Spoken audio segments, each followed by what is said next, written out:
네, 마감 전 업앤다운 김동현 전문가입니다. 안녕하십니까? 네, 안녕하세요. 네, 자, 지금 시장이 뭐 10개 중에 9개 종목이 밀려나는 연중 투자 심리로 봤을 땐 최악 수준이 아닌가 싶을 정도로 좋지 않은 양상인데요. 자, 오늘 시장 좀 어떻게 보고 계십니까? 네, FOMC 이사로 결정 앞두는 투매 양상이라고 봐야 될 것 같습니다. 이것이 이제 어제 중국의 급락도 영향을 좀 미쳤고, 전반적으로 좀 과열권 거품이 있던 주식들 위주로 아래쪽으로 좀 하방이 완전히 터져버린 상황인데, 저는 오히려 그 2100포인트대 이상일 때는 좀 비관론이었다라고 볼 수 있을 것 같은데, 지금은 저는 오히려 낙관이라고까지 얘기하기는 좀 그렇지만, 이제 여기서 걱정 내지는 공포감을 가질 필요가 있을까라는 생각을 할 정도의 위치까지 좀 왔다고 보고 있습니다.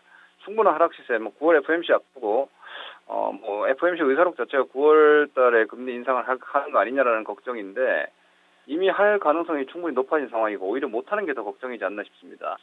오늘 새로운 하락 트리거, 어차피 FOMC 긴축 발작이라는 부분은 시장에 녹아 있는 상황이고, 아주 신선한이라는 표현이 좀 그렇지만 신선한 악재의 하락 트리거가 없는 상황이라면은 지금 위치가 과연 통제불능의 상황인가? 이런 위치에서 매도한다라는 것은 통제불능 상황에 대한 공포감인데, 저는 그런 정도까지는 아니라고 보고 있기 때문에 물려 계신 분들 많겠지만은 반등 시에 손실을 좀 줄일 수 있는 정도의 자리까지 갈 것이고요. 혹은 현금 보유자분들이나 오히려 중장기적인 가치주들 혹은 경기주들을 노리시는 분들은 매수를 저는 이미 시작해야 된다고 좀 보고 있는 입장입니다. 네, 자, 종목 보겠습니다. 자, 먼저 상승 쪽에서 만도인데요.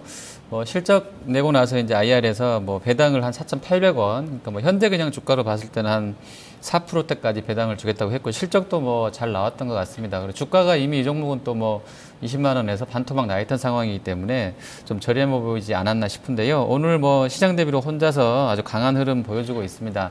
자, 만도 어떤 대응 필요하겠습니까?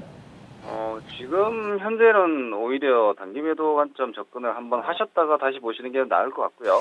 중장기 분들은 배당뿐만이 아니라 기본적인 밸류 자체가 싸기 때문에 보유 및 매수가 가능한 종목이다라고 보고 있지만, 단기로는 오히려 어제 오늘 시장 급락 과정에서 이렇게 상승을 했고, 오늘 지수가 1930포인트 이하 20포인트대, 그리고 코스닥 지수의 작년 연말부터의 상승폭이 50%인 650까지 왔다라면 오히려 단기 낙폭주들의 반등 포인트가 좀 보입니다. 그렇다면 이런 종목은 오히려 방어지 양상으로 단기적으로 움직였기 때문에 조금 실 가능성이 있다. 다만 싼 주식의 패턴이 이런 식으로 나올 가능성이 좀 높다고 봅니다. 지금 많이 떨어지는 낙폭주들이 V자형보다는 이 만도 같은 종목처럼 혹은 현대차처럼 아래쪽에서 충분히 하방 경직을 확보하고 기관의 수급이라든지 이런 부분들을 호전시킬 수 있는 룸을 만들고 올라올 가능성이 높다는 측면에서는 낙폭주나 중장기적인 가치주 매수를 준비하시는 분들이 공부하실 수 있는 패턴이지 않나 싶습니다.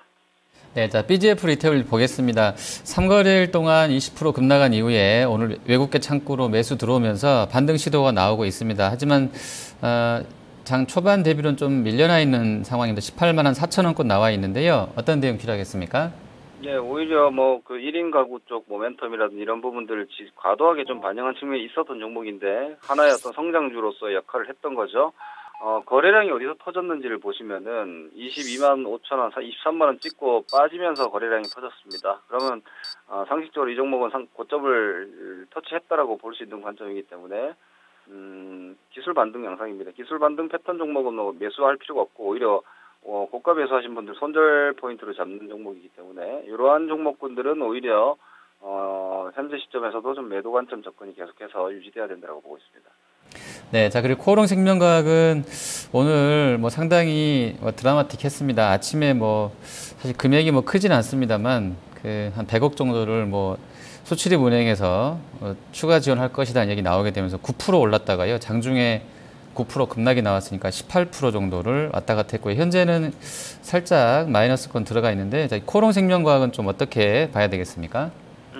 아시겠지만 저는 5월달, 6월 구간 대학주 위험하다. 이 시세는 꺾기로 가는 거다라고 의견을 오히려 드렸던 관점인데, 지금 위치에서 저에게 제약주 투자 의견을 묻는다라면은 저가 매수 내지는 반등 전략으로 가는 게 낫다라고 보고 있습니다. 먼저 조정이 이미 충분하게 나왔고, 코스닥 지수가 50% 지금 상승폭 대비해서 반 빠졌습니다. 그런데 제약 섹터 같은 경우는 이미 그 조정이 미리 나와 있는 종목들이 많이 있는 상황이기 때문에 오히려 이런 종목들을 여기 와서 이제 제약 쪽 환상 가졌던 분들은 이제 환상이 깨졌을 겁니다. 그렇게 되면은 시장이 이렇게 흔들릴 때 오히려 공포감이 들기 마련인데 이미 공포감을 가질 자리는 충분히 지났고요. 위쪽에서 두려워했었어야지 현재 시점에서는 이제는 두려워할 자리는 좀 지나간 것 같습니다. 오히려 역설적으로 제약주나 화장품 쪽에서의 반등 모멘텀들이 시장의 반등을 좀 이끌 가능성을 이제는 체크해야 되지 않을까 싶습니다. 네, 자 하락 보겠습니다.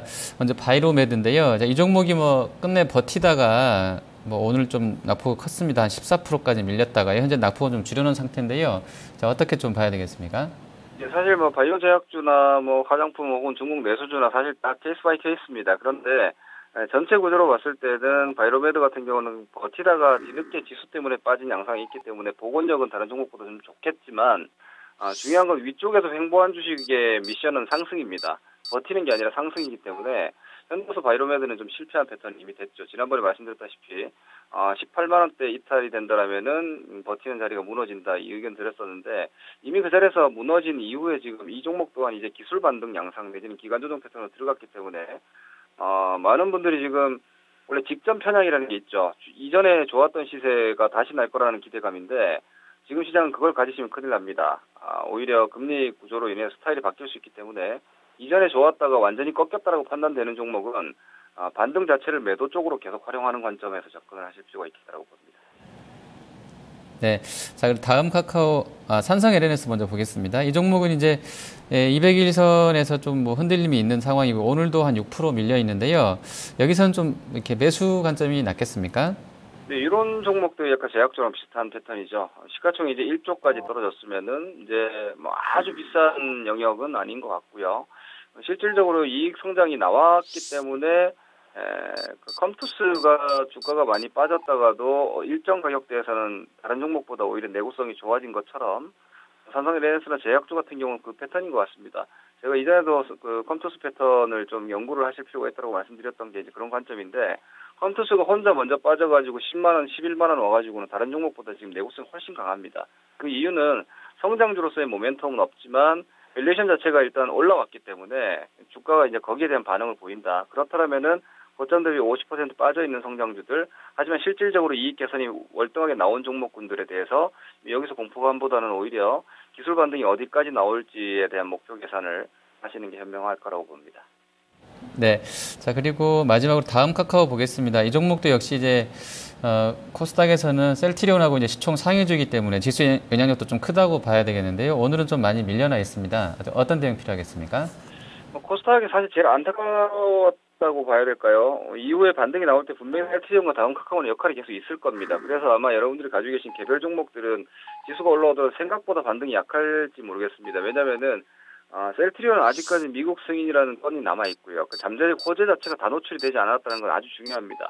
뭔가 하나 남아있기 때문에 대기 매수가 들어올 수 있고 다음 카카오 같은 경우에도 뭐 10월 이전에 1차적인 선정 작업이라든지 인터넷 전용 은행 모멘텀이 정책적으로 살아있기 때문에 코스닥 지수 반등 역할은 다음 카카오가 계속해서 역할을 가져갈 것으로 일단 예상하고 보시면 될 것 같고 다만 변동폭 자체 즉 리턴에 대한 기대 수익률은 그렇게 높게 나오는 단기 상황은 아니기 때문에 그 점만 유의하시면 될 것 같습니다.